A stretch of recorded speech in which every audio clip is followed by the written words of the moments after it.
बिस्मिल्लाहिर्रहमानिर्रहीम। अस्सलाम वालेकुम नाज़रीन, मैं जवाद यूसुफ और आप सबको अपने ऑफिशियल चैनल में खुश आमदीद कहता हूँ। दो इस्लामी ममालिक ऐसे हैं जो कि उम्मत मुस्लिमा से एक मरतबा फिर से गद्दारी कर रहे हैं। एक खलीजी मुल्क है और दूसरा मशरिक़ वस्ता में इसराइल की सरहद के करीब एक मुल्क है।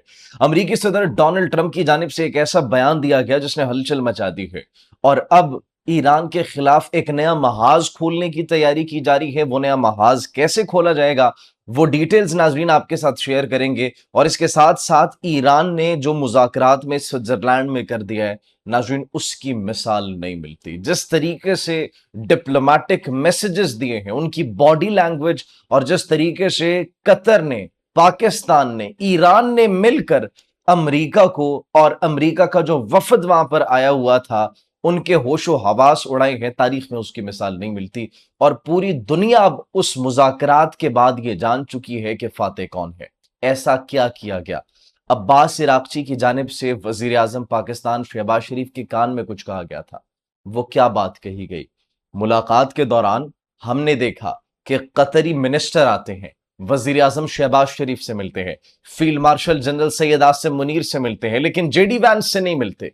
इसके पीछे क्या रीजन थी? वजीर खारजा अब्बास इराक़ची, ईरानी स्पीकर पार्लियामेंट बाकिर गालिबॉफ, ईरानियन डेलीगेशन का एक भी फर्द तस्वीर में मौजूद क्यों नहीं था? जब जेडी वैंस खिताब कर रहे थे वहां पर, तो उस दौरान क्या कोई ईरानी मौजूद था या फिर नहीं मौजूद था? मुज़ाकरात, मुलाकात, अंदरूनी कहानी क्या थी? क्या मैसेजेस दिए गए? सब मंजरेआम पर आ चुके हैं। ईरान की यूरेनियम अफजूदगी के हवाले से क्या प्लान है, वो भी आपके साथ शेयर करेंगे। और इसके साथ साथ मुंजमद असासे बहाल होना शुरू हो चुके हैं। एक बड़ा जबरदस्त ब्रेकिंग न्यूज आई है, अभी अभी अभी आई है, और वो खुशखबरी आपको दे कि पाकिस्तान और ईरान के माबैन एक डील होने वाली है पेट्रोलियम मसनूआत को लेके, और अवाम को बहुत बड़ा रिलीफ मिलने वाला है, बहुत बड़ी खुशखबरी मिलने वाली है। वो क्या खुशखबरी है, उस खुशखबरी पर भी नाज़रीन आज हम बात करेंगे। बरतानिया में वजीर आजम फिर से तब्दील हो चुका है, उन्होंने फिर से इस्तीफा दे दिया है। क्यों इस्तीफा दिया, क्या इसके पीछे वजह थी? पिछले 10 सालों में 7 वजीर आजम इस्तीफा दे चुके हैं। बरतानिया के इंस्टेबिलिटी है वहां पर, पॉलिटिकल इंस्टेबिलिटी, इसके पीछे क्या वजूहात है, वो भी आपके साथ नाजरीन आज हम शेयर करेंगे। और सबसे बड़ी खबर एक और शेयर करेंगे कि पाकिस्तान अब 5th जनरेशन फाइटर जेट से बढ़कर 6th जनरेशन फाइटर जेट की तरफ बढ़ रहा है। कौन से मुल्क के साथ डील हुई है, कौन से मुल्क के साथ डील होने वाली है, कब आ रहे हैं ये 6th जनरेशन के फाइटर जेट्स, ये भी एक खुशखबरी है, ये भी आपके साथ हम शेयर करेंगे। सबसे पहले नाज़रीन बात करते हैं उन दो मुस्लिम ममालिक की जिनकी गद्दारी के हवाले से खबरें मौसूल हुई हैं। सबसे पहले आपको बताते हैं कि एक डील होने वाली है ब्राह्मोस मिसाइल की। ब्राह्मोस मिसाइल जो कि फेल हो चुका था ऑपरेशन संदूर में, और सब ने देखा कि किस तरीके से ऑपरेशन संदूर को तंदूर बनाया गया। अब वो ब्राह्मोस मिसाइल पूरी दुनिया में भारत अपना पकड़ कर ले जा रहे हैं कि ये हमसे कोई खरीद लो। पाकिस्तान की JF-17 थंडर की डील्स हो रही हैं, पाकिस्तान से मिलिट्री ट्रेनिंग हासिल की जा रही है, पाकिस्तान की एयरफोर्स के चर्चे हैं, पाकिस्तानी एयरफोर्स के साथ कोलैबोरेशन पूरी दुनिया कर रही है। कोई हमारे ब्राह्मोस की तरफ भी नजर दौड़ा दे, नजर डाल ले। तो जब पूरी दुनिया ने इनकार किया तो व्हाट हैपेंड आफ्टर दैट? उसके बाद नाज़रीन ये हुआ कि भारत ने ब्राह्मोस मिसाइल मुत्तहिदा अरब अमारात को देने का फैसला किया, और मुत्तहिदा अरब अमारात अब भारत से ब्राह्मोस मिसाइल खरीदेगा। इसकी स्पीड के हवाले से भी कहा जाता था कि इसकी स्पीड काफी ज्यादा है, लेकिन नहीं, इसकी 3 से लेकर 3.5 मार्क तक स्पीड है। ये भी अब एक्सपोज हो चुका है। दूसरा मुल्क लबनान, लबनान के अंदर हमने देखा किस तरीके से रिजीम चेंज हुआ, अहमद अशरा को लाया गया। वो शख्स जिस पर कभी पाबंदी लगाई गई थी, वो शख्स जिसको कभी हिट लिस्ट में डाला गया था अक़वाम मुत्तहिदा की, ह्यूमन राइट्स ऑर्गेनाइजेशन की, ICC की जानिब से, इंटरनेशनल क्रिमिनल कोर्ट की जानिब से, जिसको दहशतगर्द डिक्लेयर किया था, लेकिन उस शख्स पर से तमाम तर पाबंदियां हटाई जाती हैं। और तमाम तर पाबंदियां हटाने के बाद अब नाजरीन शाम के अंदर जो ये रिजीम चेंज हुआ था उसको संभालने वाला अहमद अशरा, अबू मोहम्मद अल जुलानी, उसको लबनान के खिलाफ, लबनानी मज़ाहिमती तंजीम के खिलाफ इस्तेमाल किया जा सकता है। और अमरीकी सदर डोनाल्ड ट्रंप ने यह कहा है कि इसराइल को, नेतन्याहू को, ये अपने दोस्त से मदद लेनी चाहिए, ये अहमद अशरा से मदद लें और लबनानी मज़ाहिमती तंजीम जो है उनके खिलाफ इनको इस्तेमाल करें। सरहद करीब करीब है, बिल्कुल वो तो उनके अंदर जो है वो चले जाएंगे और वहां पर कार्रवाई करेंगे, ये आपके ही बंदे हैं। What does that mean? इसका मतलब वाज़ेह है।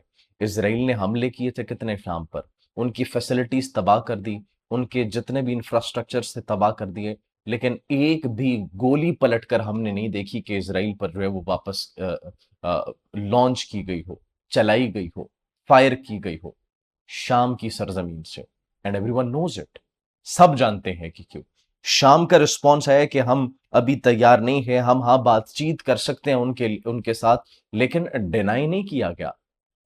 न अमेरिका की बात को और न इज़राइल की बात को डिनाई नहीं किया गया। इसका मतलब बिल्कुल यही है कि इज़राइल और अमेरिका के पीछे खड़ा है इस वक़्त शाम।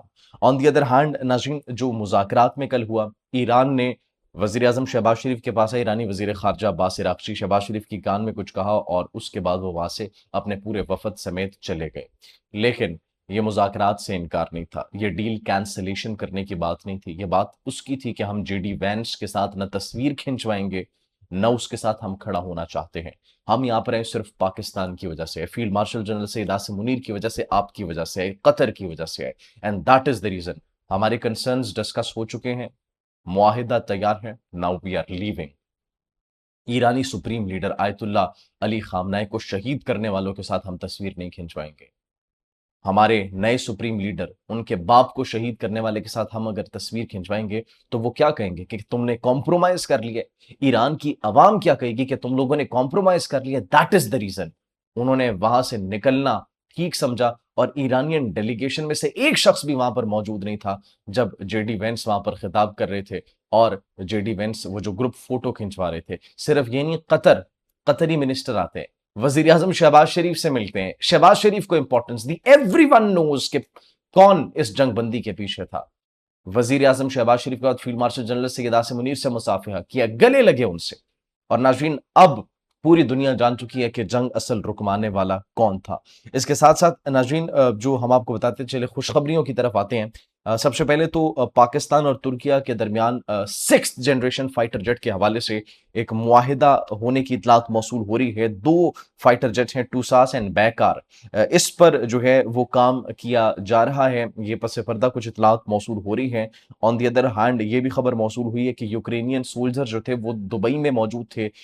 इज़राइल को सपोर्ट करने के लिए, अमेरिका को सपोर्ट करने के लिए ईरान ने उनकी भी ईंट से ईंट बजा दी है। बरतानिया में जो वज़ीर-ए-आज़म तब्दील हुए उस हवाले से आपको डिटेल शेयर करते हैं, लेकिन उससे पहले एक और खुशखबरी दें कि 12 अरब डॉलर के जो मुंजमद असासे हैं, वो उनका इजरा हो चुका है, फाइनल दस्तखत उसमें हो चुके हैं और इसके साथ-साथ पाकिस्तान की ईरान के साथ पेट्रोलियम मसनूआत के हवाले से डील होने वाली है, क्योंकि 60 दिन तक सैंक्शंस उठ चुकी हैं। पूरी दुनिया ईरान का ऑयल खरीद सकती है, ट्रेड हो सकती है, इम्पोर्ट एक्सपोर्ट हो सकती है।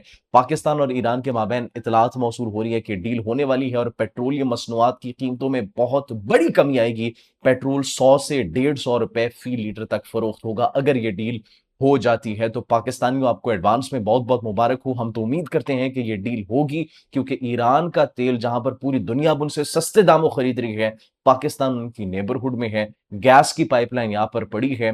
गैस की पाइपलाइन के थ्रू हम गैस भी उनसे हासिल कर सकते हैं और पेट्रोलियम मसनूआत भी हम उनसे हासिल कर सकते हैं। तो जहां पर स्मगल होकर आता है, अब लीगल तरीके से हुकूमत को चाहिए कि उनके साथ ये जो डील अब होने वाली है, जिसकी इत्तलात मौसूल हो रही है, तो ये एक बहुत बड़ा ब्रेक थ्रू होगा। बरतानिया के हवाले से नाज़रीन, हमने आपको बताया कि बरतानिया के जो वज़ीर आज़म हैं, उन्होंने इस्तीफ़ा दे दिया है। 7th प्राइम मिनिस्टर थे जिन्होंने इस्तीफ़ा दिया है और उन्होंने सियासी दबाव के अलावा मदाखलत और जितना उन पर प्रेशर डाला गया था उसकी वजह से उन्होंने इज़राइल के रूल पर और नाजायज़ रियासत के साथ जो ये इत्तेहाद है और जिस तरीके से उनको बैक कर रहे हैं यूके की अवाम और यूके की ये जो अवाम तो इतना नहीं कर रही, लेकिन जितनी वहाँ पर पॉलिटिकल पार्टीज़ और लीडरशिप कर रही है, दैट इज़ द रीज़न।